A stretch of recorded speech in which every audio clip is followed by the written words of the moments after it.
Absolutely fair. Before I ask you a couple of more questions, I want to play out another horrible video. Now, it's always a difficult call for us. Most videos are just go. If we'd asked you about the comparisons between Hamas and ISIS, you wouldn't have agreed. This video has changed the minds of a lot of people. It shows a family in custody where children are crying because one of their sisters has been executed by Hamas in front of them. This is a civilian family. It's difficult to make a decision on whether to play this or not, but at the same time, you can't censor the scale and the extent of what has happened and the trauma that the Israeli people are undergoing today. So I'm just going to play a little clip of what happened here.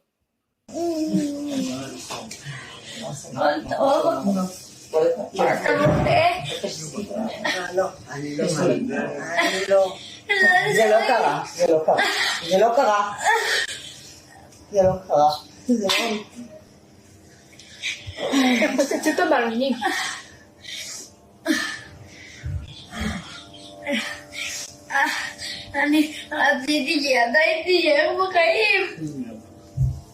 לא יהיה סיכוי שהיא תחזור. לא יהיה סיכוי שהיא תחזור. לא. רילקס. לא מות. רילקס. לא. It's sister. My sister died. Relax. Live to God. What?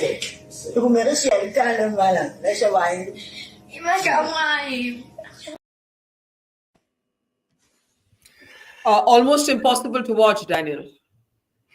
It knocks the wind out of me. I have to confess that footage like this is not aired in Israel. It's just too much. I mean, this knocked the wind out of me. We have no problem imagining. I'm sorry to make you feel. I'm sorry to make you feel. That's not an accusation. I understand that people abroad need to do what they need to do. When these clips appear on social media, I won't look at them. I can't. Yeah. It's enough hearing the stories. This is a very deep trauma. And we have to do certain self-censorship just to keep on functioning. I understand. And therefore, let me shift gear and ask you in the end, geopolitically, there's a lot of talk about Iran's role. There is talk about what the Americans will now do. How far will they go to protect Israel as their ally? There are citizens, American citizens that have been taken hostage. Today, NBC is reporting American warships and aircraft carriers are moving into the region. How do you read that? Geopolitically, what's going to happen? We have two countries standing with Hamas, Qatar and Iran. There is a dispute over Iran's role in propping up Hamas. How do you see the geopolitics? Once again, it's sort of cloaked in the unknown. Mm-hmm. Even there have been reports from Israeli intelligence that Iran was not directly involved in this. Whether that's true, I don't know. Our intelligence has not been too successful of late. In spite of the shock that Israeli society has undergone, I don't think anybody doubts that we will come out of this intact, at least physically intact. We are not going to be overrun. We're not going to be beaten. We don't know what victory is, but we're certainly not going to lose. And that's something that is rooted in the confidence that the Israeli people have in ourselves, not in our leaders.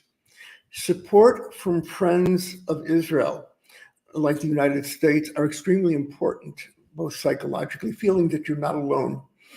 Israel has been isolated quite often, and sometimes we deserve it, but we don't deserve it now. The American promise to resupply us with weapons should we need it is definitely important. And knowing that we have the back of the president is important, and other allies around the world. Having said that, the United States, India, the EU, and friends of Israel everywhere will do us a great service once this is over to help recreate a credible political process that will end the bloodshed. We need that every bit as much as weapons.